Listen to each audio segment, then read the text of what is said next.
Well, hello everyone. Welcome to day 2 of Birmingham Tech Week. I am delighted to be at the Steam House today, which is a wonderful centre for businesses to grow. It's an incubator that's attached to Birmingham City University. Birmingham Tech are hosting their Tech Growth Summit here today, which is wonderful because we've got so much going on. But right now I am wonderfully excited and delighted to introduce Melissa Snover. So Melissa Snover is the CEO and founder of Nourished 3D and also Remedy. She's an ambassador for entrepreneurship, she's an ambassador for women in tech, and she's also a huge ambassador for Birmingham and the West Midlands. Hello, Melissa. Hi. Hi, how are you? I'm great. I'm great. It's Birmingham Tech I Week. know. Of course I'm great. Awesome. It's great to see you. Okay, amazing to see you as well. So I'm going to start off in the beginning. So those who don't know Melissa, tell me about your business and what made you start up Nourished 3D. So Nourished is the world's first truly personalized gummy vitamin. And we make that with proprietary 3D technology that we also create in-house. We started the business in Digbeth in 2019. What you could have chosen London, you could have chosen Manchester. So why West Midlands and why Digbeth? So I think I chose the West Midlands in general because of the huge amount of talent here and the extremely strong infrastructure of education, particularly around additive manufacturing. So in Coventry, I originally was looking at Coventry. They have the additive manufacturing center there. But then when I started to look at all of the kind of infrastructure around it, I realized that Birmingham is where most of those universities are centralized. And so within about 10 miles of my first office in Digbeth, there was 5 universities that had higher level, so master degree and higher degree programs in additive manufacturing, which was unique in the world, never mind the UK. And so that was a big, big thing that showed me that this region wanted to be involved in the kind of stuff that we wanted to do, and that we would have an amazing, talent pool that was ever growing, always coming, new people all the time, to be able to support the business's very, very unique and very, very fast growing needs. And it was really a great decision. In addition, Digbeth, where we first started, I started in a single office. I mean, as small as my closet bedroom in my tiny, house. sounds small, Teeny, tiny, in Scott House of the Custard Factory. Yeah. And this cost of that was negligible. I can only call it negligible, a couple £100 a month. Yeah. As we grew, we took on our own building, and still it's less than half what I was paying in Manchester for even less space. So I think those cost metrics, I know they make headlines, but they actually make pounds and cents, don't they? Yeah. And in the end, it allowed us to hire more people, grow our business faster, and not waste money on things that actually have no added value. The size of a warehouse in London will cost me 3 or 4 times more. There's no difference in the warehouses, just where they are. Yeah. And I think that the talent pool here, the cost of living, the standard of living, and the community of Digbeth, the startup community of Digbeth, I just found it undeniable, and I could not choose it anywhere else. And I'm so glad that we are still there, and we will always be there. That's amazing. Yeah. So I'm hearing a real excitement about Digbeth. It's got that kind of vibe, isn't it? So cool. So talent pool, and you're right. There's 5 universities, and there's so much happening as well. So, and you've made it trendy. You've made it fashionable. Digbeth is fashionable because Melissa Snover is there. So that's great. That's funny. So here you're opening another site in West Brom. That's right. Tell me about that one. Expanding again. It's huge, and we just opened it actually. It's 3 times bigger than our first one.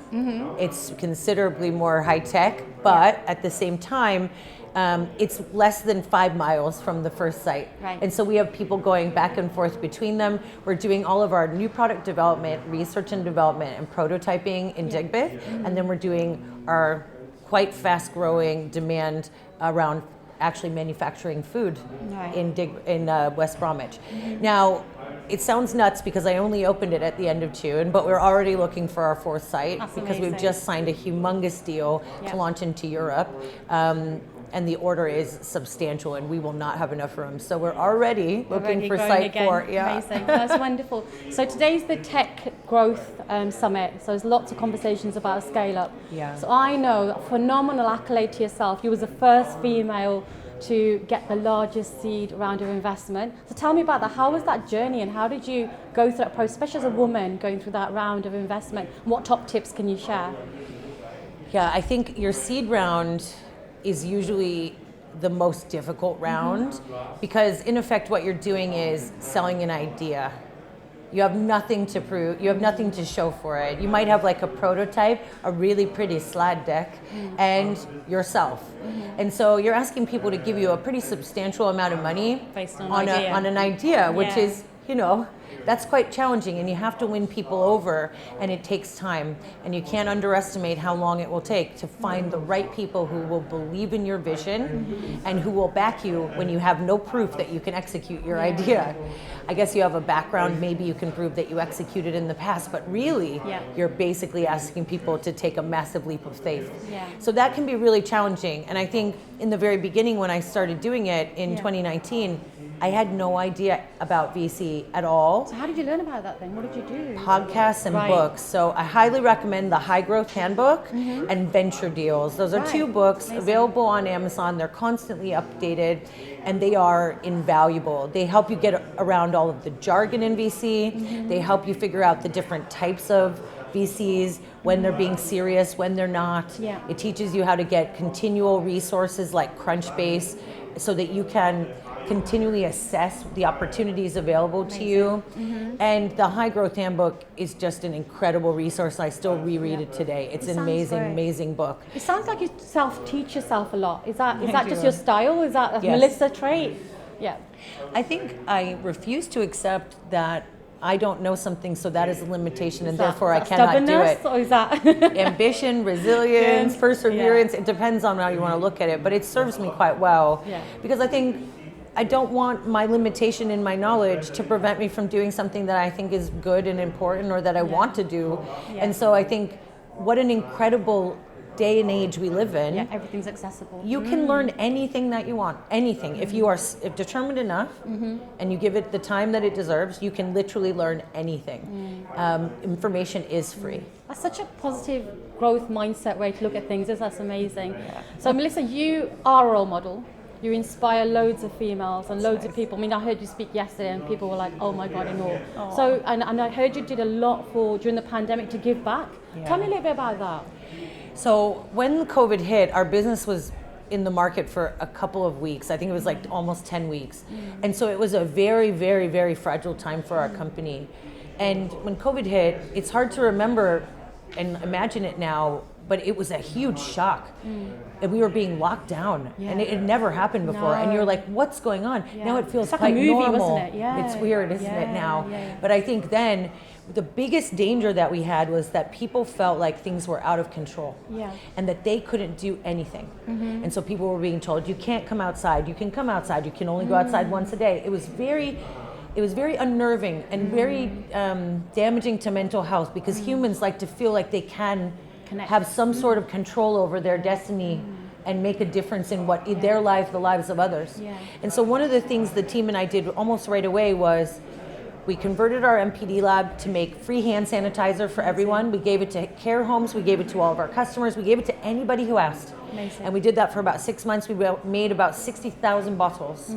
And then we also had that huge issue then at that time where the care home workers and the hospital workers were not able to get PPE. No, there was a huge challenge, shortage. Wasn't it? Yeah, huge and the shortage. standard and quality of it as well. It was awful. So we 3D printed custom PPE for people with like basically the massive plexiglass that you could change out with like special molded tops so that it would fit people's heads because they're not comfortable. No. And we made, I don't know exactly the number, we made hundreds of them. Amazing. And we gave those away to people who worked in the care system because it was a really, really scary time. The benefit of it for my business was the team came together in a way. And purpose. And they felt like they could do something that was going to help. And it was incredibly meaningful, and it made us all very proud. And it brought us together as a team in a way that we could never have done in a different setting. So that's great. That's great. So, Melissa, fact, tell me what you do in your spare time because you do so much. There's so much going on. Tell me what you do. What does Melissa do when she's like downtime? Spare time, she says. Spare time. To my detriment and to my credit, I don't leave very much spare time. Okay. It serves me quite well a lot of the time. It also at times can cause burnout. But I love walking my dog. I take hikes. We mountain climb. We do escape rooms. Wonderful. I love escape rooms so much. Wow. Okay. We take the kids to the escape rooms, and they are doing problem solving and like full circle design thinking to try and find the solutions. It's brilliant for them as well. But I just really enjoy it. I love to cook. And it's a really weird one, the cooking thing, because I had COVID in April of 2020, and I lost my sense of smell and taste for 2 years. And I thought I would never get it back. I had long COVID. I didn't have any of the other horrible symptoms that you hear about, like the fatigue and the brain fog, but I literally could not taste or smell a single thing for 2 years. And it was so upsetting to me because I love to cook. Also, I love the smell of my dog and flowers. It came back 2 years on the day to when I got COVID. And now I'm cooking all the time because I just feel like, oh my God, what a gift. So I'm doing that. But, at the end of the day, I try and fill the time with something that gives me happiness, but also is helping my family, everybody else, my dog. Well, spreading the love. And that's wonderful. Thank you so much, Melissa. It's been great to hear about your journey, what inspires you, the other work you do, your business, the fantastic role model you are, and a little bit about Melissa's personal side as well. So that's wonderful. So thank you everyone for joining today. Do give us lots of likes, share the podcast, share the show. And we look forward to hearing and seeing from you all soon. Thank you, Melissa. Thank you so much. Thank you. You're welcome. Have a good day.